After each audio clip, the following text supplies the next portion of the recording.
Bonjour à tous et bienvenue dans ce nouvel enregistrement qui portera sur la pensée d'Hannah Arendt et sur son ouvrage Eichmann à Jérusalem, parfois sous-titré Rapport sur la banalité du mal. C'est son concept de banalité du mal qui va nous intéresser cette fois-ci, car il est d'une importance historique, capitale, mais aussi parce qu'il nous permet de creuser une réflexion précédemment déployée autour de l'existentialisme de Kierkegaard, où nous avions constaté que l'homme pouvait librement renoncer à discerner le bien du mal en faisant un saut dans la foi ou dans l'inconnu. La question étant à présent de savoir ce qu'il reste du libre arbitre humain lorsque l'on fait le choix de ne plus rien vouloir en déléguant à quelqu'un, Dieu ou une autorité reconnue comme étant suprême, la capacité de choisir pour nous, ainsi que la responsabilité qui y serait liée. Évidemment, l'analyse de Arendt est marquée par un contexte historique que nul ne peut ignorer, mais sa réflexion sur ce qu'elle nomme la banalité du mal est intemporelle et toujours aussi actuelle, quelle que soit l'époque, bien qu'ici, les conséquences en soient particulièrement dramatiques.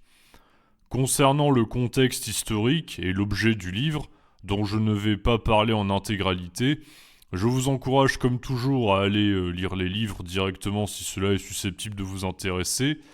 Adolf Eichmann était un fonctionnaire du Troisième Reich. Comme de nombreux nazis, il a été capturé quelque temps après la fin de la Seconde Guerre mondiale en Argentine. Sa capture remonte à 1960 et on la doit au Mossad qui ne l'a pas loupé. Il sera donc jugé et condamné à mort en 1961 lors d'un procès ayant lieu à Jérusalem. Ce procès a été d'une importance capitale car Eichmann est de tous les fonctionnaires du Reich l'un de ceux dont les responsabilités ont été les plus importantes. Ce n'était pas Hitler, mais tout de même il a été chargé d'organiser et de planifier la solution finale à grande échelle, selon les ordres qu'il recevait. Il a accompli son devoir avec zèle, et on peut le considérer comme un acteur important de la Shoah.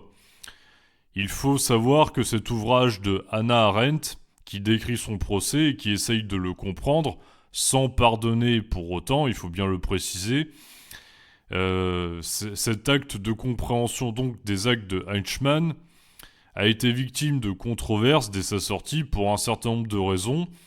Tout d'abord, on a reproché à Hannah Arendt, elle-même juive, de ne pas ménager sa propre communauté en établissant la part de responsabilité que les juifs eux-mêmes auraient supposément eue dans leur massacre, que cela soit par passivité ou par collaboration pour sauver leur peau, même si ce point historique très sombre n'est pas très connu. En parallèle, on a reproché également à Arendt de trop déresponsabiliser Eichmann comparé à ces juifs qui étaient ses victimes et d'être trop clémente envers leur bourreau en le dédiabolisant. Vous voyez, parce que parler de banalité à propos d'un nazi qui est quand même un nazi particulièrement meurtrier, bon, ça semble indécent hein, si on le prend de manière frontale. Donc en effet, parler de banalité du mal, en insistant sur le fait que cet homme responsable en bonne partie de l'extermination de nombreux juifs a été un simple exécutant, et non une sorte de monstre ou de démon, un démon parmi les hommes, comme on aime à se représenter traditionnellement les nazis, a été très mal perçu par certains juifs. Pourtant, Arendt s'est défendu de ces interprétations, qui sont ce que l'on peut considérer comme des contresens, ce qui est assez étrange dans la mesure où c'est une idée, en tout cas aujourd'hui, hein, ça nous paraît étrange parce que c'est une idée qui est très célèbre, hein, c'est une idée très connue que tout le monde croit connaître précisément, donc on se dit mais c'est pas possible qu'il y ait des contresens là-dessus, mais à sa sortie, effectivement c'est un ouvrage qui a été mal compris, qui n'a pas été forcément bien reçu. Donc lorsque Arendt parle de banalité du mal, il ne faut pas comprendre par là que le mal commis par Eichmann a été un résultat, on va dire, résulte d'un mal ordinaire, hein, ou qui apparaît comme excusable, c'est même tout le contraire. Cependant, pour comprendre le paradoxe qui se cache derrière cette expression, Il faut plonger dans le cœur du texte, c'est pour cela que j'ai sélectionné ici un extrait du chapitre 8 se nommant « Les devoirs d'un citoyen respectueux de la loi ». D'ailleurs, le titre de ce chapitre a quelque chose de très ironique et d'assez dérangeant, puisque ça sous-entend qu'Einstein, c'est un bon petit citoyen qui obéit à la loi, d'où l'importance d'ailleurs de distinguer légal et légitime, parce qu'il y a des imbéciles qui disent « Ah, mais si la loi autorise ça, c'est que c'est bien », mais non, non, c'est pas toujours bien, bon bref. Donc Eichmann déclarant dans ce chapitre qu'il avait vécu toute sa vie selon les préceptes moraux de Kant. L'extrait est assez long, mais il illustre bien le fait qu'un contresens puisse être terrible. Je cite « À première vue, c'était faire outrage à Kant, et c'était aussi incompréhensible, dans la mesure où la philosophie morale de Kant est étroitement liée à la faculté humaine de jugement qui exclut l'obéissance aveugle. L'officier de police n'insista pas, mais le juge Ravet, intrigué ou indigné qu'Eichmann ait osé invoquer le nom de Kant en liaison avec ses crimes, décida d'interroger l'accusé. C'est alors qu'à la stupéfaction générale, Eichmann produisit une définition approximative mais correcte de l'impératif catégorique. Je voulais dire à propos de Kant que le principe de ma volonté doit toujours être tel qu'il puisse devenir le principe des lois générales. Ce qui n'est pas le cas pour le vol ou le meurtre, par exemple, car il est inconcevable que le voleur ou le meurtrier puisse avoir envie de vivre sous un système de loi qui donnerait aux autres le droit de le voler ou de l'assassiner. Interrogé plus longuement, il ajouta qu'il avait lu la critique de la raison pratique de Kant. Il se mit ensuite à expliquer qu'à partir du moment où il avait été chargé de mettre en œuvre la solution finale, il avait cessé de vivre selon les principes de Kant, qu'il le savait, et qu'il s'était consolé en pensant qu'il n'était plus maître de ses actes, qu'il ne pouvait rien changer. Ce que, au tribunal, il ne parvint pas à discerner est le fait qu'à cette époque de crimes légalisés par l'État, comme il disait maintenant lui-même, il n'avait pas simplement écarté la formule kantienne comme n'étant plus applicable, il l'avait déformée pour lui faire dire maintenant « agis comme si le principe de tes actes était le même que celui du législateur ou des lois du pays, ou selon la formulation de l'impératif catégorique dans le Troisième Reich, donné par Hans Frank, et qu'Eichmann connaissait peut-être, agis de telle manière que le Führer, s'il avait connaissance de ton action, l'approuverait. Certes, Kant n'a jamais rien voulu dire de tel, pour lui au contraire tout homme est législateur dès qu'il commence à agir en utilisant sa raison pratique. L'homme découvre les principes qui peuvent et doivent être les principes de la loi. Mais il est vrai que la déformation inconsciente d'Eichmann correspond à ce qu'il nommait lui-même une adaptation de Kant à l'usage domestique du petit homme. Dans un tel usage domestique, tout ce qui reste de l'esprit kantien est l'exigence qu'un homme doit faire plus qu'obéir à la loi, qu'il doit aller au-delà du simple impératif d'obéissance et identifier sa propre volonté au principe qui sous-tend la loi, la source d'où jaillit la loi. Dans la philosophie de Kant, cette source était la raison pratique. Dans l'usage domestique qu'en faisait Eichmann, c'était la volonté du Führer. Et plus loin, Arendt ajoute « Pas d'exception. Voilà la preuve qu'il avait toujours agi contre ses penchants, sentimentaux ou intéressés, qu'il n'avait jamais fait que son devoir. » Fin de citation.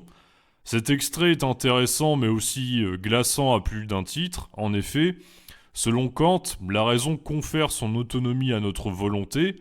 C'est elle qui fait de nous des êtres responsables et au principe de nos actes, car nous pouvons agir indépendamment de nos penchants naturels et donc de manière désintéressée, d'après un commandement à valeur universelle. Que Eichmann se soit réclamé de Kant semble absurde et indécent à plus d'un titre, notamment parce que Kant faisait du respect d'autrui, autrui incluant bien évidemment les juifs, la base même de l'impératif catégorique en vertu duquel il était interdit de voir l'autre comme un moyen pour arriver à une fin égoïste. Le meurtre, plus encore le meurtre de masse, est tout simplement contraire à la morale, mais particulièrement à la morale kantienne. Pourtant, Eichmann a conservé des éléments propres à la morale kantienne, il a simplement remplacé la raison par le commandement du Führer. La raison qui était la source du bien et du mal. Voyez ? Il ne s'agit plus à ce moment-là pour Eichmann de se demander si ce qu'il faisait pouvait tenir lieu de commandement universel auquel chaque individu pourrait se référer et qui pourrait avoir une portée universelle, mais si le Führer approuverait ces initiatives. En fait, il a quitté la juridiction de la raison pour la juridiction du Führer. Donc ce qui est très pervers justement chez Eichmann, c'est le fait d'avoir délibérément quitté le commandement de la raison pour la remplacer par un commandement qui est justement en totale opposition avec la morale et qui pourtant en vient à être l'autorité suprême à laquelle il va se référer. Autrement dit, Eichmann agit non pas selon l'impératif catégorique de Kant, mais selon la rigidité et l'inflexibilité de la loi morale, qui prescrit un « tu dois ».